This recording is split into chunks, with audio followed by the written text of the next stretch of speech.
Notre image favorite, ce pommier en fleurs sur un champ de colza, nous rappelle notre objectif. Et aujourd'hui, nous arrivons au bout de ce long parcours par lequel nous avons essayé de comprendre comment une telle richesse, une telle diversité, une telle beauté avait pu apparaître dans le monde, a pu apparaître dans le monde.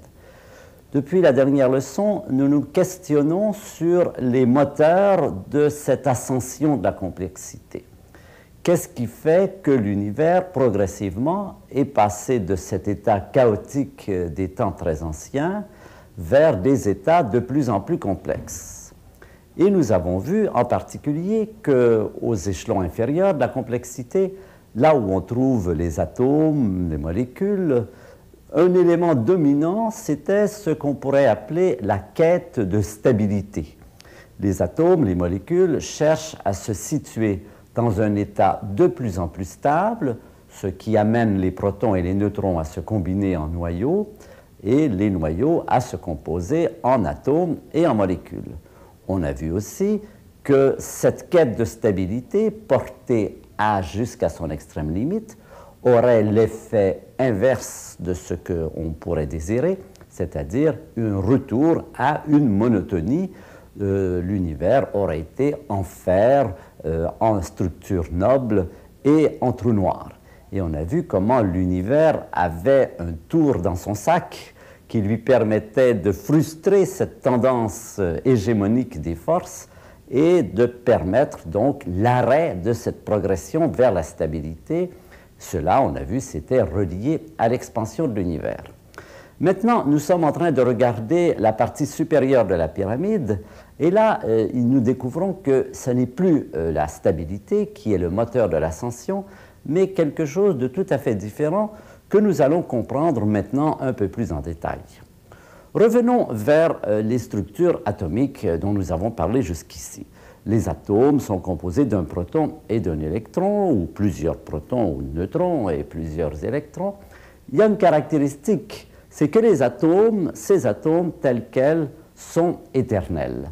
Vous pouvez les laisser tels quels et revenir beaucoup plus tard, et sauf cas de radioactivité, ils sont toujours présents tels quels. Ils n'ont pas besoin d'échanger avec leur extérieur pour pouvoir rester dans leur état. Ils ne sont pas dépendants de l'extérieur, ils sont indépendants de leur extérieur.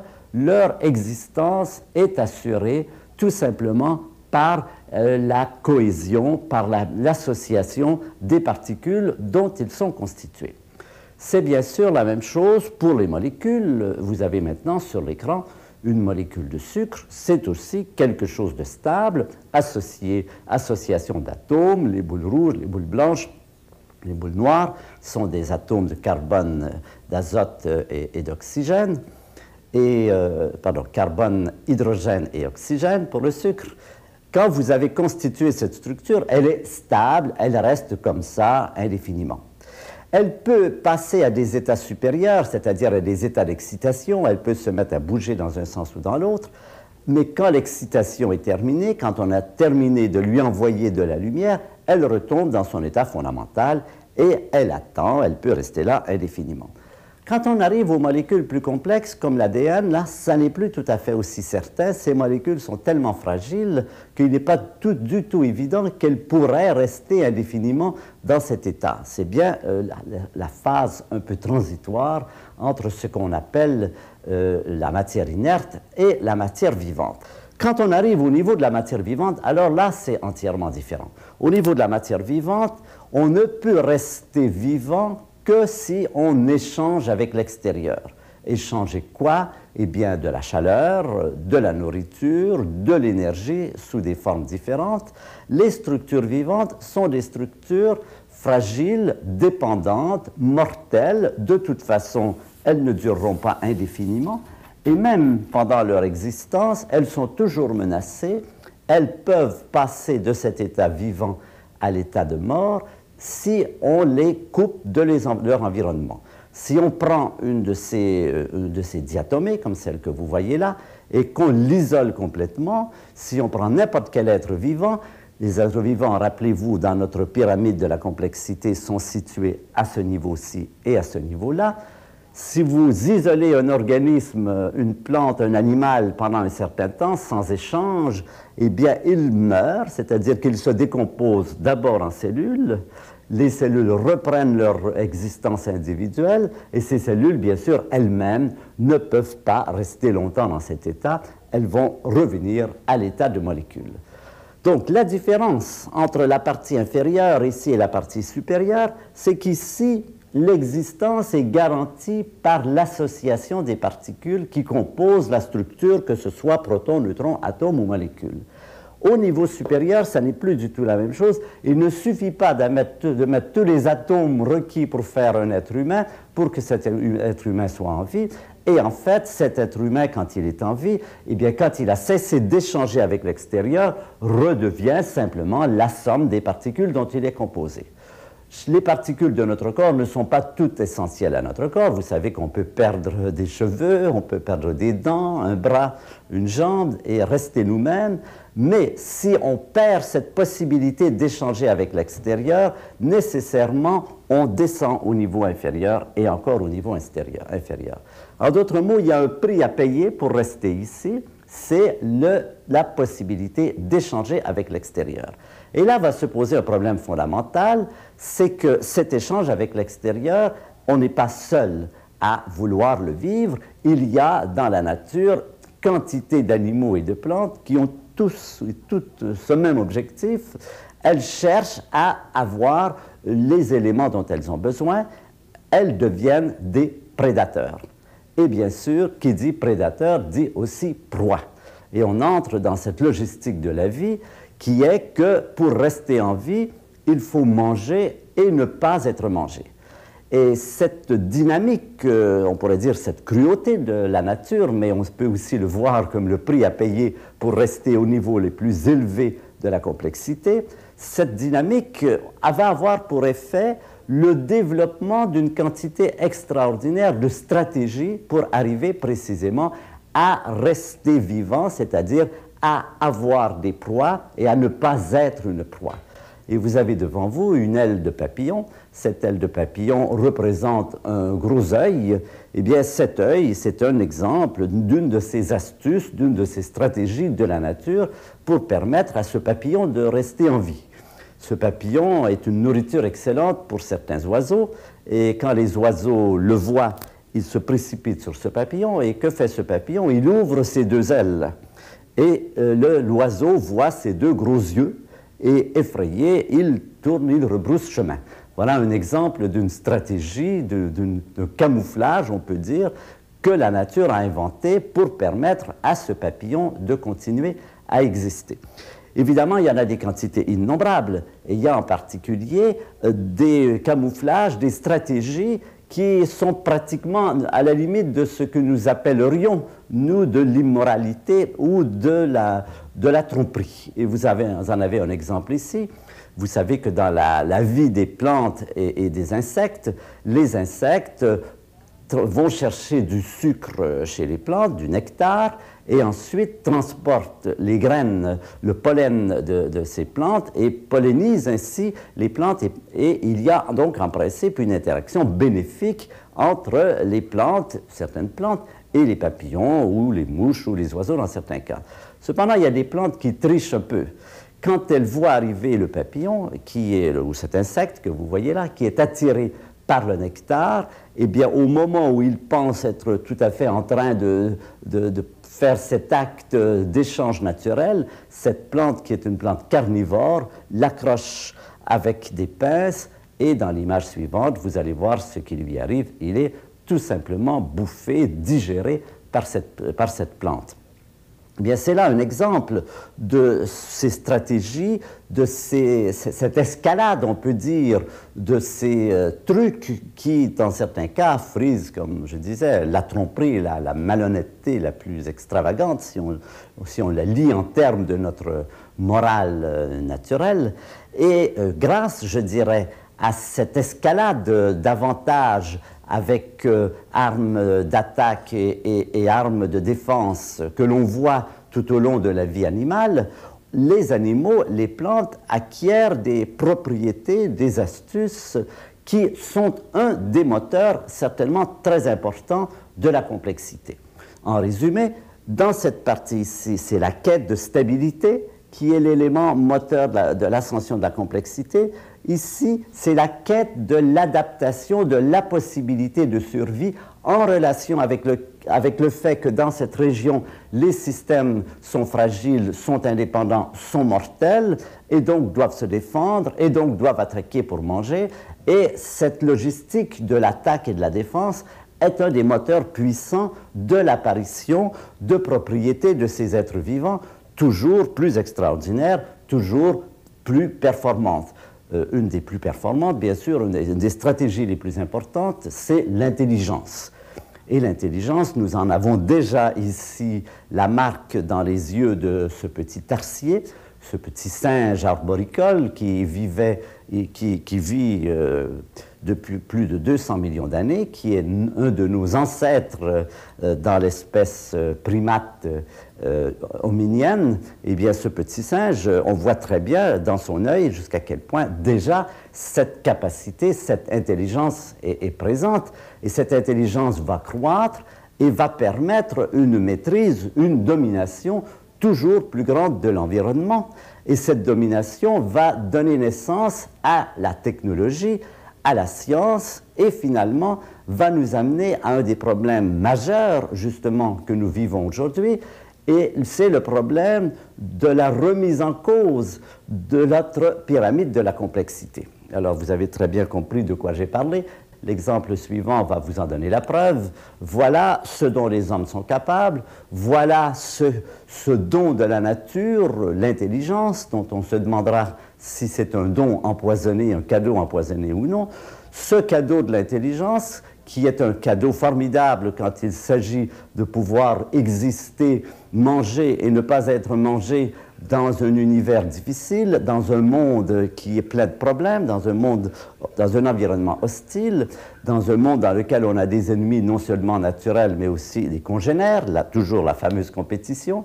Eh bien, on voit comment, progressivement, au cours des âges, les êtres humains ont pu développer la science, la technologie, et un jour mettre au point une technologie d'une telle puissance, d'une telle extraordinaire puissance, qu'elle remet en cause l'existence même de l'espèce humaine et de la vie sur la Terre.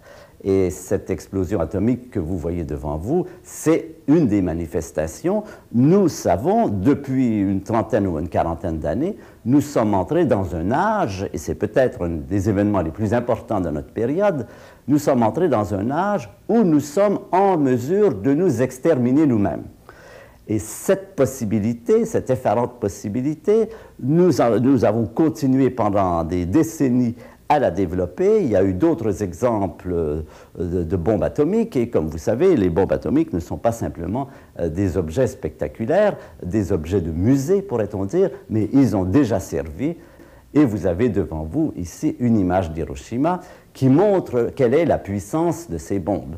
Rappelons qu'Hiroshima, c'est une toute petite bombe, c'est à peu près 20 kilotonnes. Aujourd'hui, on fait beaucoup mieux, on fait des mégatonnes, c'est-à-dire jusqu'à 1000 et 10 000 fois plus de puissance que ce qu'on avait réalisé à cette période.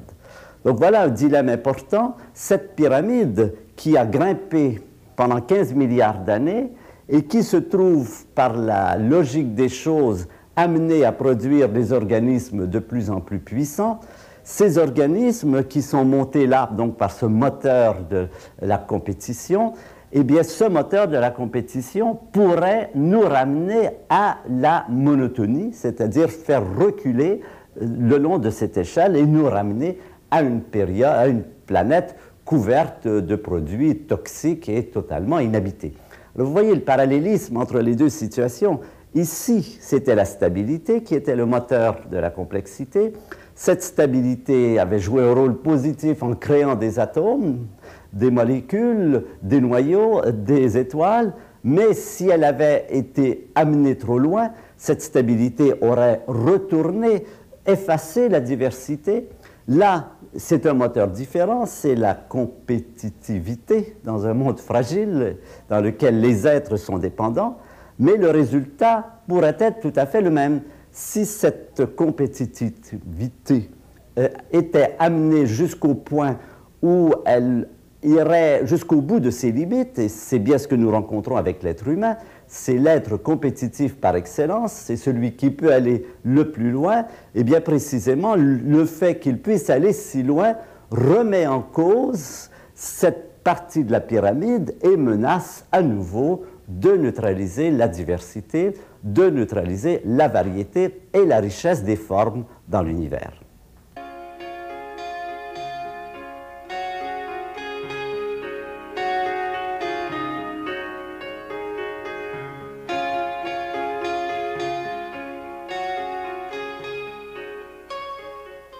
Quand je dis menacer la diversité des formes dans l'univers, bien sûr, une guerre nucléaire sur notre planète serait, après tout, qu'un événement relativement anecdotique.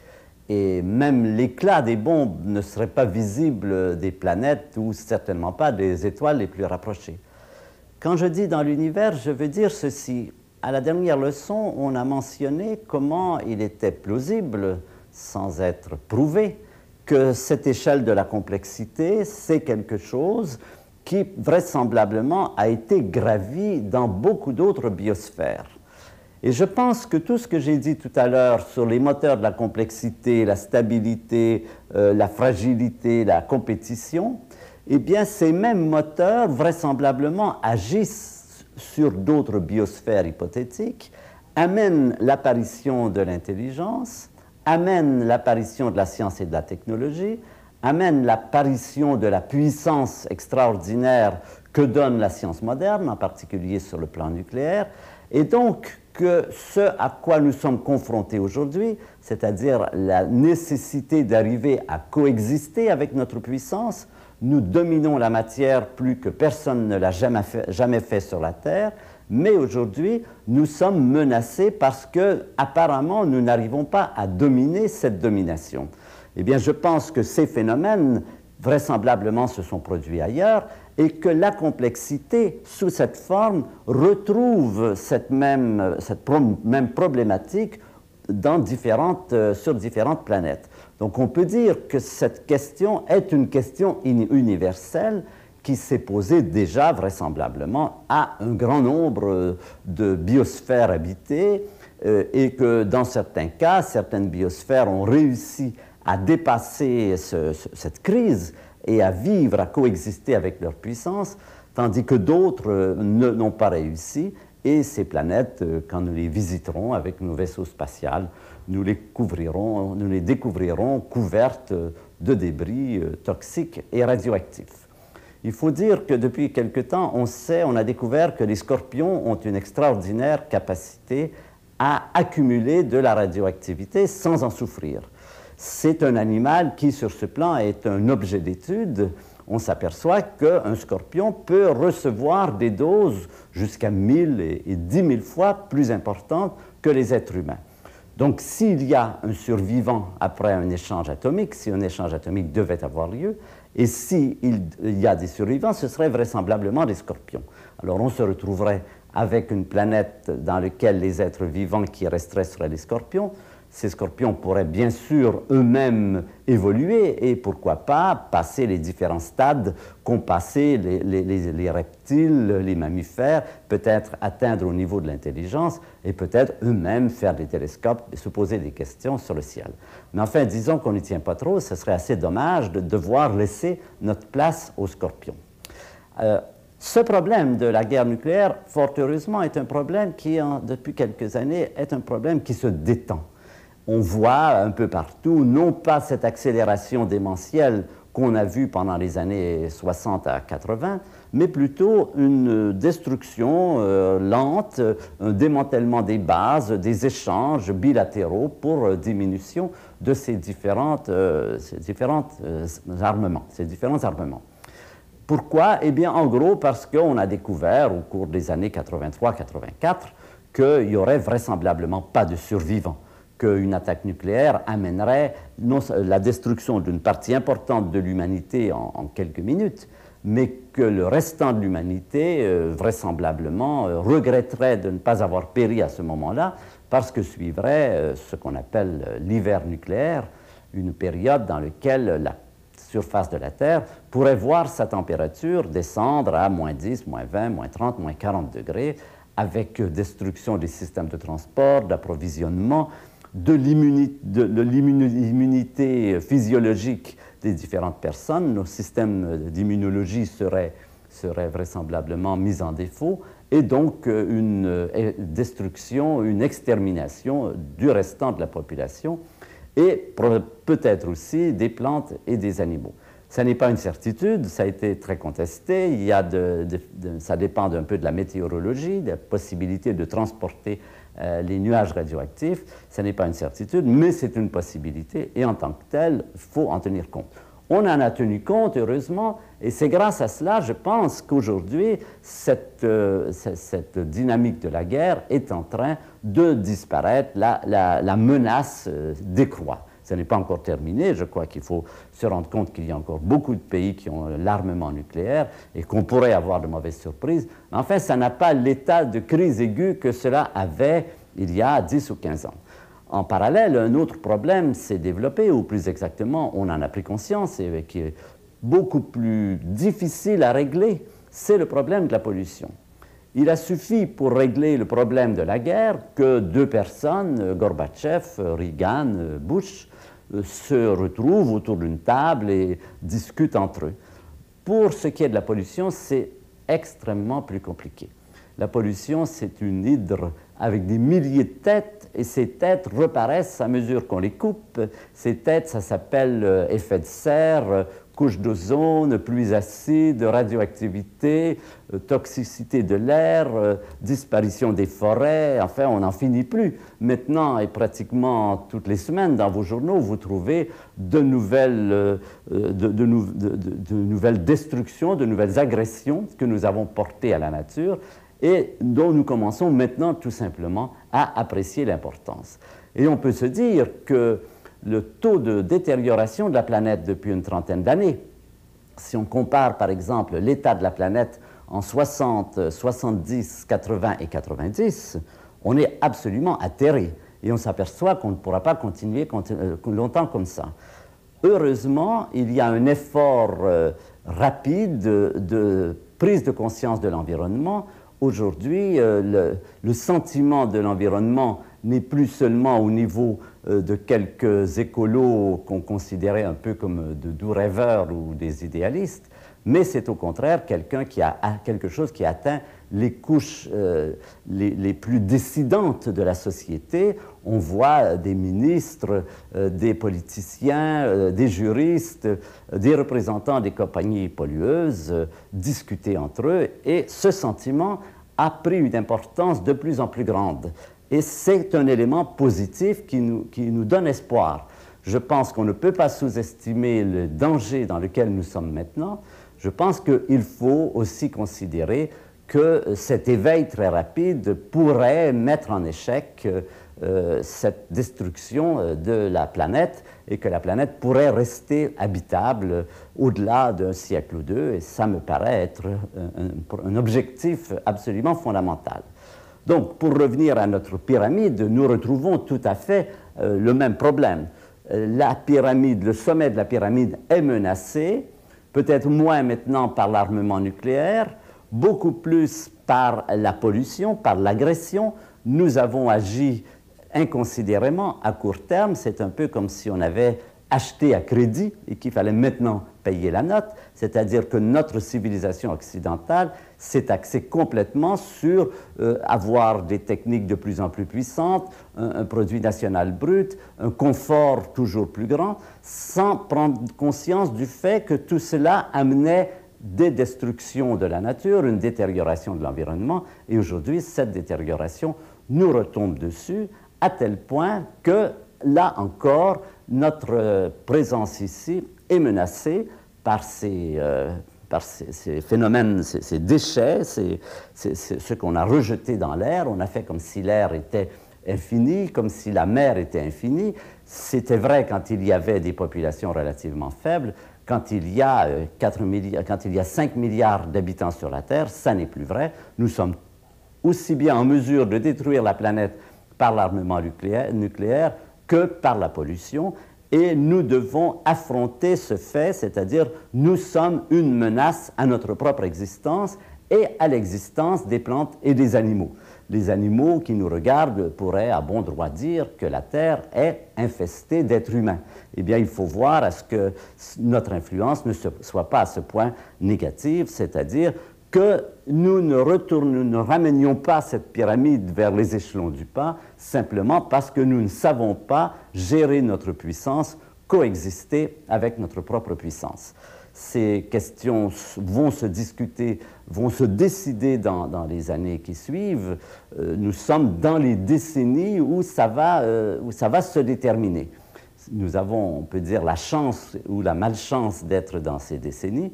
Eh bien, je crois qu'il faut en tenir compte et il faut surtout essayer de résoudre ces problèmes avant qu'il soit trop tard.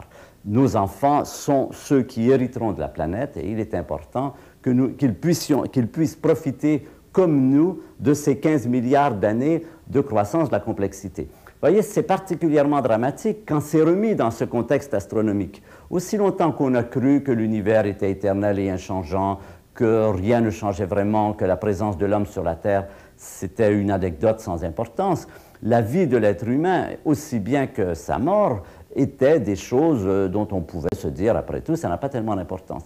À partir du moment où on se rend compte qu'on s'insère dans un mouvement de progression qui dure depuis 15 milliards d'années, qui a atteint des très hauts niveaux ici, qui a produit toute cette richesse et cette variété de formes, et que l'être qui, à notre connaissance, est le plus avancé dans ses performances, dans ses capacités de dominer la nature, d'intervenir avec la nature, quand on s'aperçoit que cet être est celui qui menace tout cela, et qu'on pourrait détruire tout cela en 15 minutes s'il s'agissait d'une guerre nucléaire ou en quelques décennies s'il s'agissait de la pollution, on se rend compte jusqu'à quel point ce phénomène serait dramatique. Ça s'insère dans une histoire qui implique les étoiles, les galaxies, les planètes, et c'est entre nos mains aujourd'hui de décider si cela va se poursuivre ou si cela sera une histoire absurde, si nous allons avoir un univers qui est un non-sens. Le non-sens, qu'est-ce que ça veut dire? Eh bien, je citerai Malraux qui disait la vérité, je ne sais pas très bien ce que ça veut dire, mais le mensonge, je le sais très bien. Nous, on peut dire le sens, on ne sait pas très bien ce que c'est, mais le non-sens, là, on voit très bien. Et le non-sens serait que cette pyramide aurait été irrévocablement, inévitablement liée à être gravie jusqu'au point où, en arrivant à ce sommet, elle se serait détruite d'elle-même. C'est un peu le mythe de Sisyphe, si vous y pensez. Le mythe de Sisyphe, c'est ce malheureux personnage qui est obligé de grimper un caillou jusqu'au sommet d'une montagne et qui ensuite de le rejeter dans la vallée pour ensuite le ramener. Eh bien, cet univers qui serait inévitablement lié, déterminé à monter les échelons de la complexité pour inévitablement s'autodétruire ou en tout cas détruire les échelons supérieurs, aurait quelque chose de non-sens. Ça n'est pas arrivé, c'est une chose qui est entre nos mains, c'est un des messages peut-être de ce cours, Initiation à l'astronomie, l'homme et le cosmos. L'homme, qui est un des éléments les plus complexes, doit maintenant devenir le gestionnaire du cosmos, ou plus exactement le gestionnaire de la complexité dans le cosmos.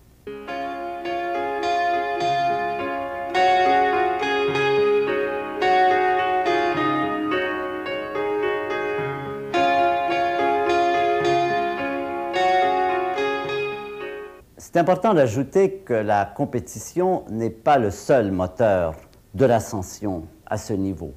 C'est un peu Darwin, je pense, qui nous a mis ça dans la tête. Il avait raison, mais il a exagéré, il a surtout oublié un autre aspect tout à fait important que l'on découvre aujourd'hui, que les biologistes nous présentent aujourd'hui, c'est qu'en parallèle avec la compétition, l'agressivité, la violence qui sont nécessaires dans le monde animal pour manger, il y a aussi une très importante part de coopération. Et aujourd'hui, on découvre l'importance des échanges entre les animaux, des écosystèmes, des symbioses. et surtout l'importance du domaine affectif tel qu'il est montré dans l'image que vous avez devant vous. C'est dans la filiation, la façon de se survivre quand on sait que chaque individu doit mourir, c'est évidemment d'avoir des enfants. Et les enfants doivent apprendre ce que les parents ont déjà appris, et cela s'enseigne beaucoup dans ce cadre affectif. On voit ici cette mère avec son petit bébé, on voit cette affection, et dans ce bain d'affection va se transmettre la culture. La culture, aujourd'hui, on sait, n'existe pas seulement chez les êtres humains, mais aussi chez les animaux. On a parlé de culture même au niveau des cellules. La culture, c'est un peu la transmission d'un certain savoir, d'un certain mode de vie, d'une certaine capacité de vivre. Eh bien, cela amène un événement fondamental de la réalité qu'on peut considérer comme l'élément le plus important de la réalité. On peut dire que l'élément le plus important, c'est l'apparition de systèmes de plus en plus complexes et de plus en plus organisés, mais on peut dire aussi bien que l'élément le plus important, c'est l'événement de la rencontre. Deux personnes, donc deux de ces produits de la complexité dans la nature, se rencontrent, et ça c'est quelque chose d'unique qui a une valeur propre, qui a une valeur à un moment donné. Si vous regardez cette photo que j'aime beaucoup, il y a tout à fait dans les gestes de ces personnages, le geste du pied de la petite fille, le regard du petit garçon, il y a toute l'intensité de ce qu'est une rencontre entre deux personnes, et ça aussi, ça prend une dimension fantastique quand on le replace dans le cadre cosmique de tout ce qu'il a fallu d'étoiles, de galaxies, de planètes, de collisions, d'atomes, de molécules, etc., pour arriver à créer cet instant, la magie de cet instant que vous avez là devant vous. Donc, la compétition n'est pas le seul moteur de la complexité croissante, la coopération en est un aussi, et c'est maintenant le moteur sur lequel il faut mettre l'accent. La guerre a peut-être joué un rôle à un moment donné pour l'arrivée de l'espèce humaine quand il y avait des problèmes difficiles avec d'autres espèces. Aujourd'hui, on sait que la guerre, c'est quelque chose qu'il faut éliminer de notre comportement, éliminer même de notre activité, de notre vocabulaire, et il faut au contraire arriver, ce n'est que par la coopération que nous pourrons arriver à coexister parce que, encore une fois, nous avons trop de puissance, nous sommes menacés par ces valeurs guerrières et au contraire, nous sentons bien qu'il faut développer ces valeurs affectives qui ont été trop sous-développées, en tout cas au niveau des sociétés. Le problème de la pollution, justement, sur ce plan, je crois, a un aspect positif, c'est le fait que la pollution, ça menace tout le monde et que tout le monde se sent dans un même bateau, et ce bateau est en train de couler. Et quand le bateau coule, on oublie les querelles internes, on oublie le racisme, on oublie qu'on est divisé en blanc et noir, en hommes et femmes, en français et anglais. On se dit non, l'important c'est pas ça, c'est notre statut de planétaire dont nous prenons maintenant conscience. Nous vivons sur une petite planète menacée. Et je pense qu'un effet positif sera donc l'entraide, la coopération internationale qui va nécessairement venir si on doit sauver la planète. L'atmosphère, l'air ne connaît pas les frontières, les douaniers n'arrêtent pas les nuages radioactifs, on l'a bien vu dans le cas de Tchernobyl. Eh bien, parce qu'il y a cette dimension internationale au problème de la pollution, comme au problème de la guerre, on peut espérer que cela va créer une conscience générale des êtres humains pour sauver ce qu'ils ont de plus précieux. Et ce dont ils dépendent, c'est la planète Terre.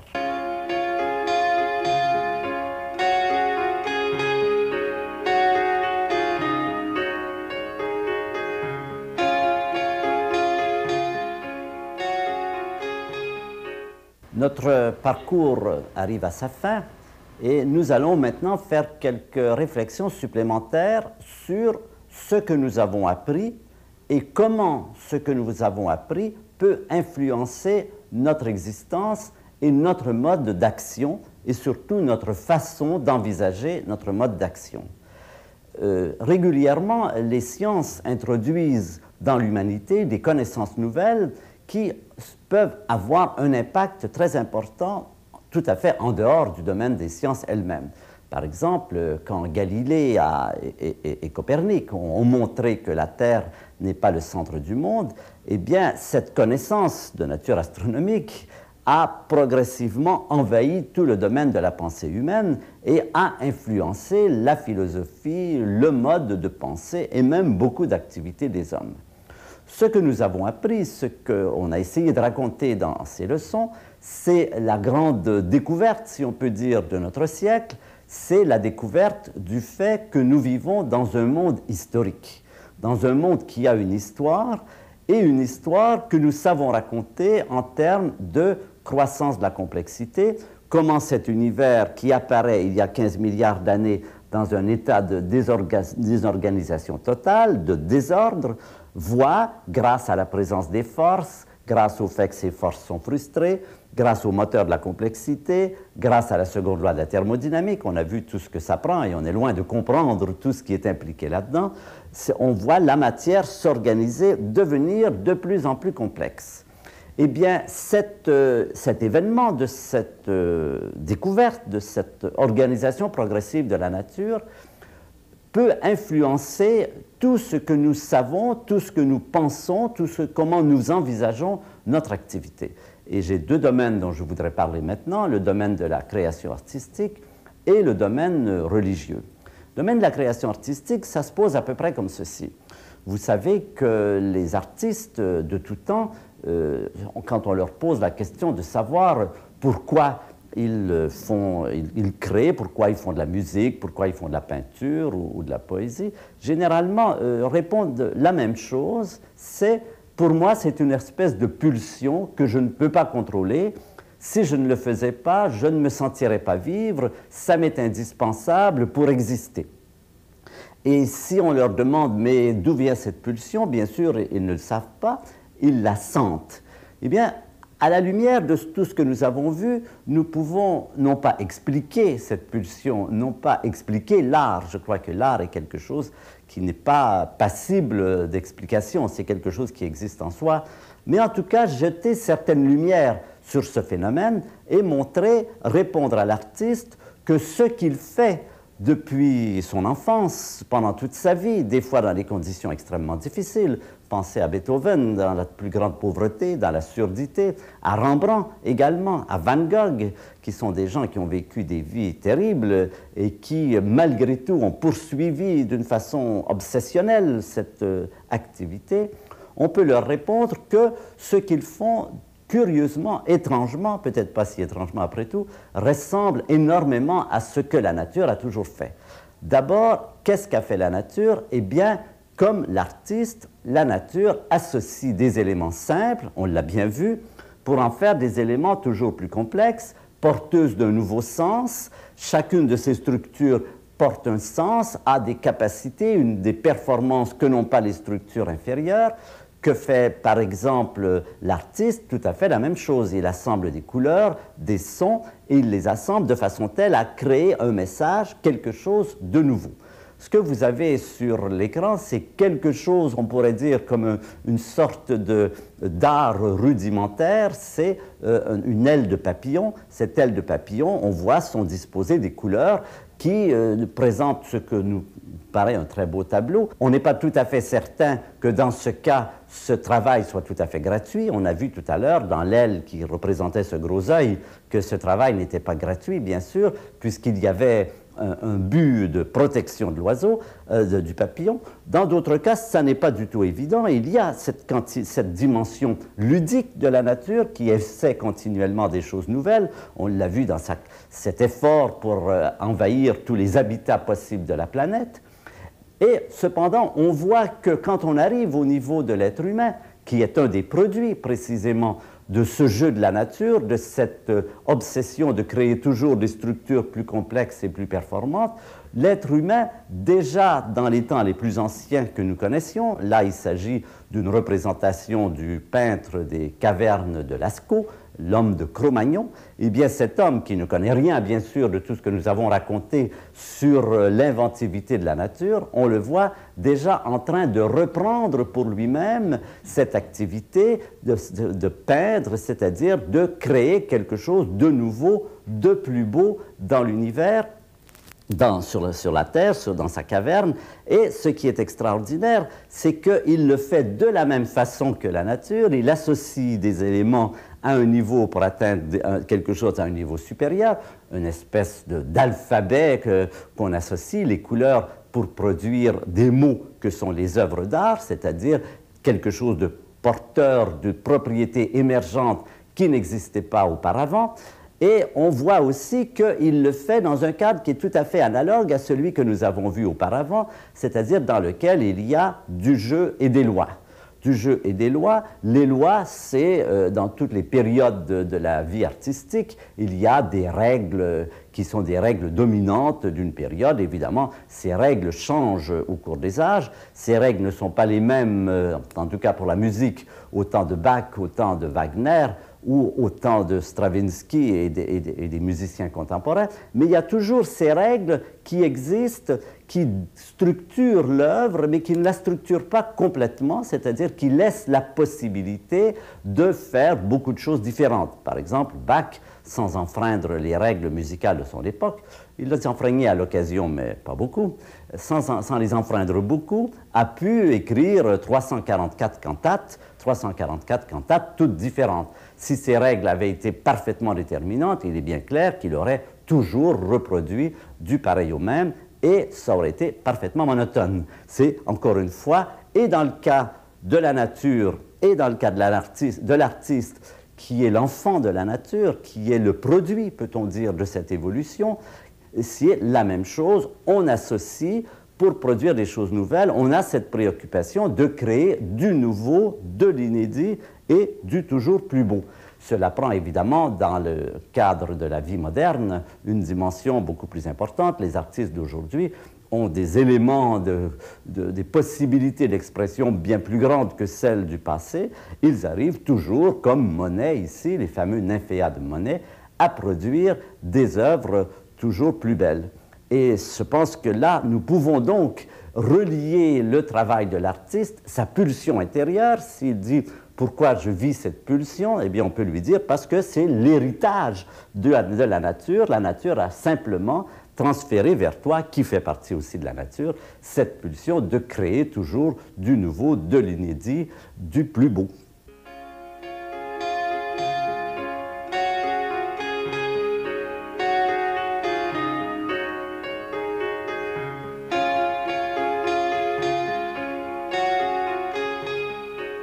Une question fondamentale qui est dans l'esprit de chacun, bien que souvent chacun n'ose pas l'exprimer, c'est est-ce que cette histoire qu'on vient de raconter, est-ce que cette croissance de la complexité, est-ce que cela correspond à un projet? Est-ce qu'il y a une intention dans la nature? Est-ce que c'est quelque chose, par exemple, qui était, entre guillemets, planifié? Est-ce que, on le dit aussi, est-ce que l'univers, déjà très tôt, voulait prendre conscience de lui-même, et est-ce que cette conscience de lui-même qu'il prend très tard, beaucoup plus tard, il faut bien dire que c'est très exactement ce qu'il fait, en engendrant des structures de plus en plus complexes, il engendre des structures qui sont en mesure de prendre conscience de l'univers et de le regarder, de poser des questions. Eh bien, est-ce que cela répond à un plan, à un blueprint?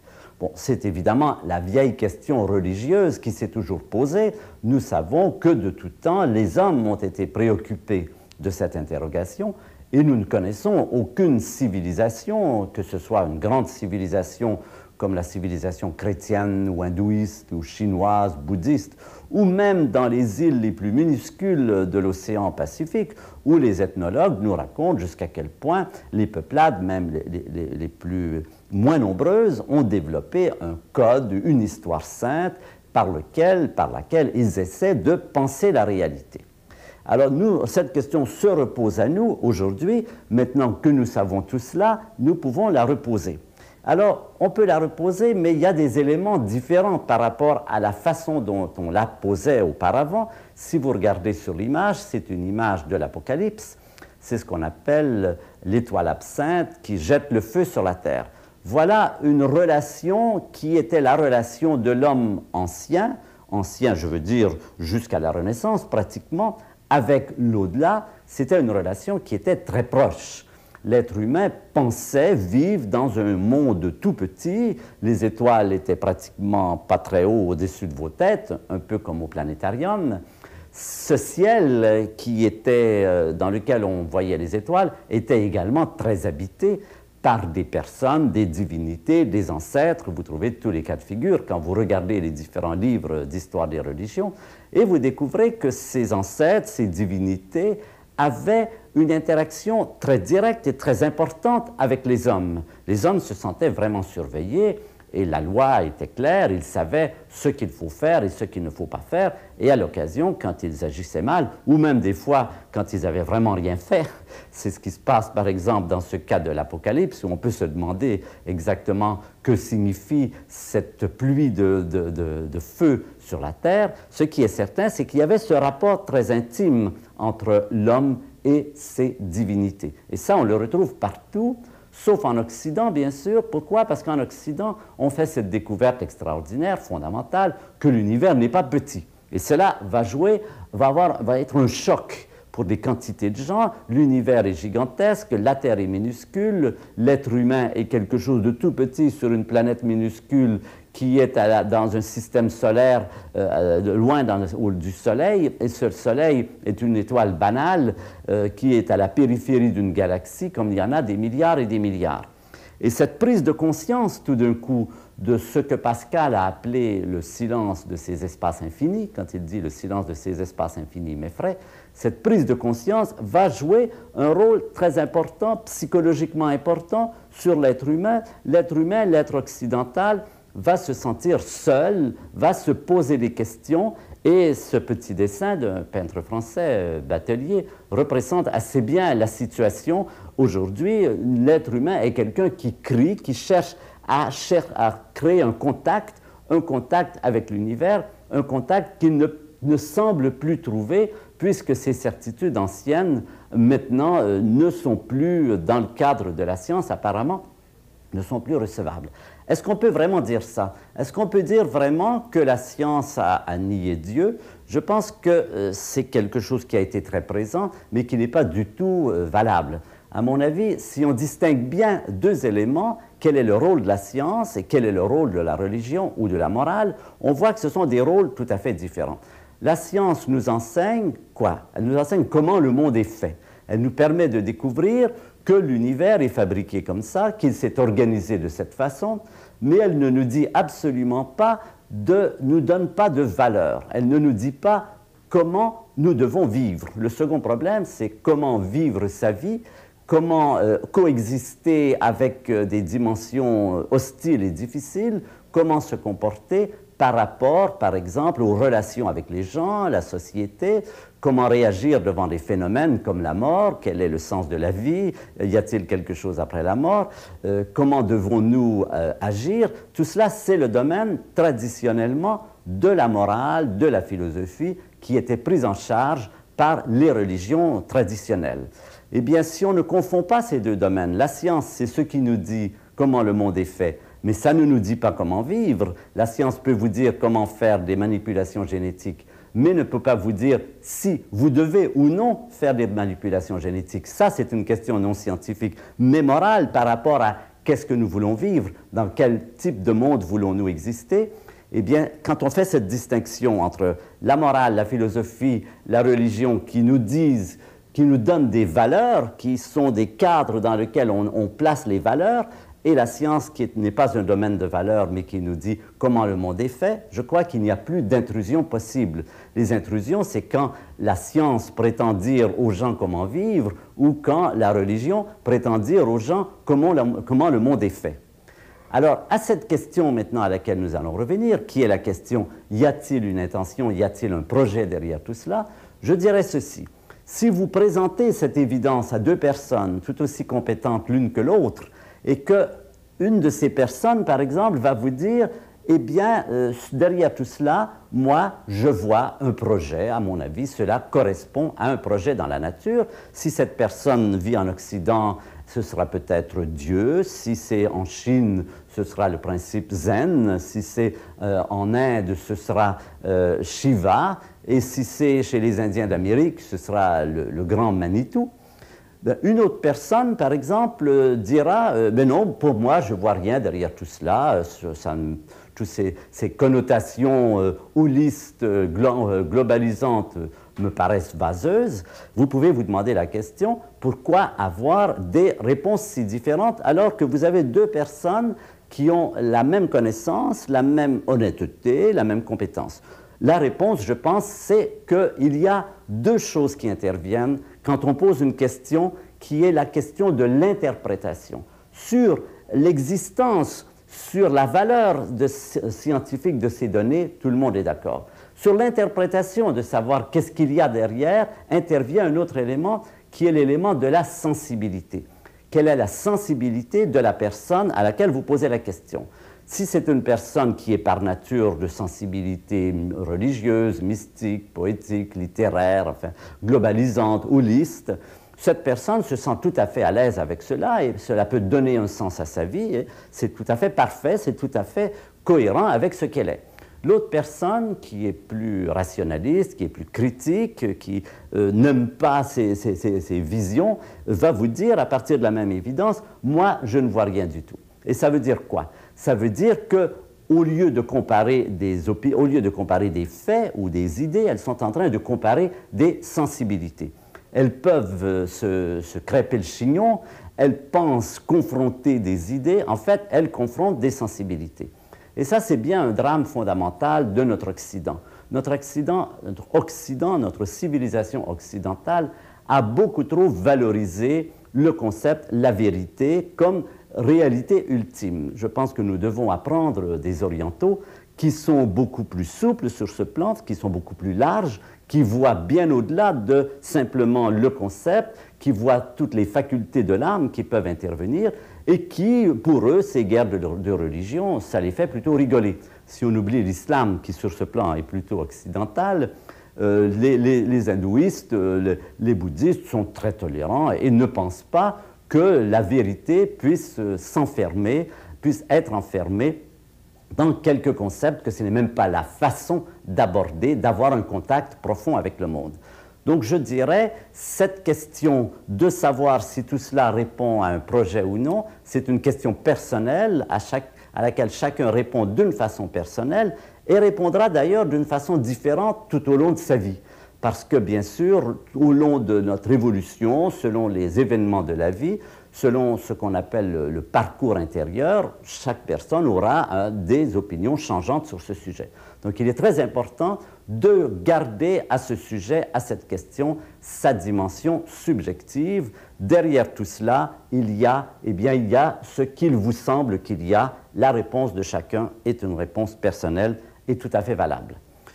Ce dessin suivant, qui me paraît intéressant, c'est un cartoon américain dans lequel on voit un évangéliste traditionnel parler à une foule et raconter « Mes frères et mes sœurs, au moment où l'univers avait 10 puissance moins 43 secondes, il y avait beaucoup de chaleur dans l'univers. » Et puis quelqu'un dit « En vérité, il faisait 10 puissance 28 degrés. » Et quelqu'un dit, il répète « La matière et l'antimatière ont été engendrées. » Les gens répondent « Alléluia, ils ont été annihilés, ils se sont annihilés mutuellement. » Et l'évangéliste répond « Et l'univers était plein de particules. » Et d'autres répondent « Amen, des quarks et des gluons. » Et derrière, c'est écrit « croire ». Eh bien, je crois que c'est précisément ce que les scientifiques d'aujourd'hui ne doivent pas faire.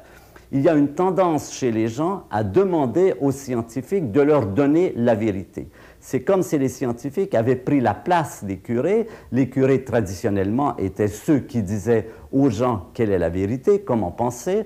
Aujourd'hui, les scientifiques, on les place dans cette position. Ils doivent, au contraire, apprendre aux gens à vivre dans le doute, dans l'incertitude.